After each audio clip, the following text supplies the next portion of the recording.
how to improve dealings with aggressive people.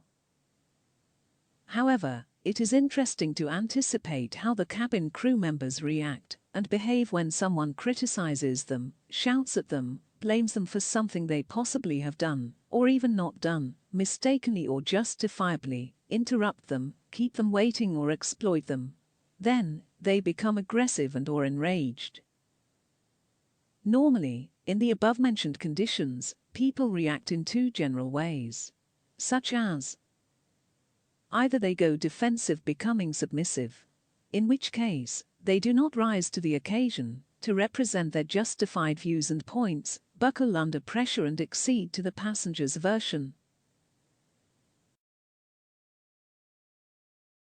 Or, they become aggressive.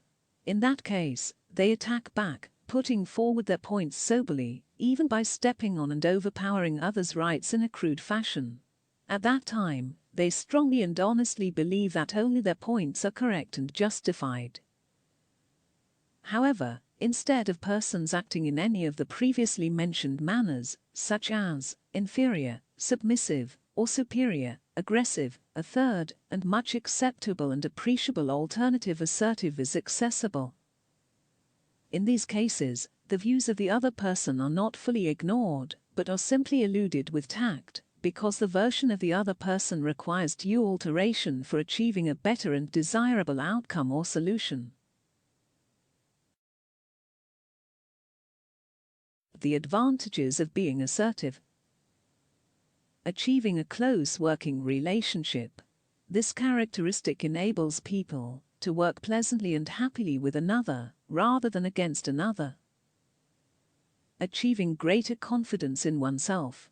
This trait develops a strong feeling of respect and self-confidence that in turn psychologically diminishes both the nature of one's boastfulness, aggressiveness, and hopelessness, submissiveness. Finding greater confidence in others. With this ethos, one recognizes the capabilities and limitations of others, can comply by acceding to other person's potential, and can depend on his or her judgments. Achieving self-control. With this quality, one can channel his or her thoughts and feelings and thereby recognize and respect the behavior he or she honestly expects from others. Saving time and energy. With this caliber, one achieves an advantageous position because he or she can take decisions more smoothly and swiftly, based on their individual merits, and save the dispute period. Positive thinking. The directive of the positive thinking that appears to be strenuous would result in a joyful after effect. On the other hand, the negative thinking undoubtedly would provide a scanty quantum of amusement spontaneously, but that might even end before one begins to get amused, and left engulfed by much greater degree of complications. Way of positive thinking. No gain in negative thinking. It should be realized that there is no gain in thinking negatively and/or brooding unnecessarily, and/or bothering other people for it. Considering the appreciable part. It is always better to contemplate the good side of a topic than be discouraged by its darker side.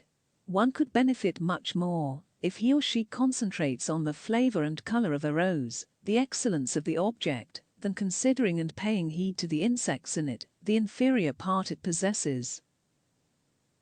Trying not to anticipate a specific result helps. Problems should be approached with a cool mind to solve them, without considering a possible, discouraging result that may or may not be their actual outcome. Brooding and worrying over a predicament is not practical. Dividing specific problems into two parts. Any problem could be divided into two parts, such as those for which something can be done, solvable by effort, and those for which nothing can be done, out of bounds to be solved. Thereafter, if the problem appears to be solvable, as in the first case above mentioned, whatever could be done has to be effected to solve it. Calling upon willpower. One should mentally determine that, This problem does not have such a level or gravity that it can be termed unsolvable. I can solve it, and I will do it.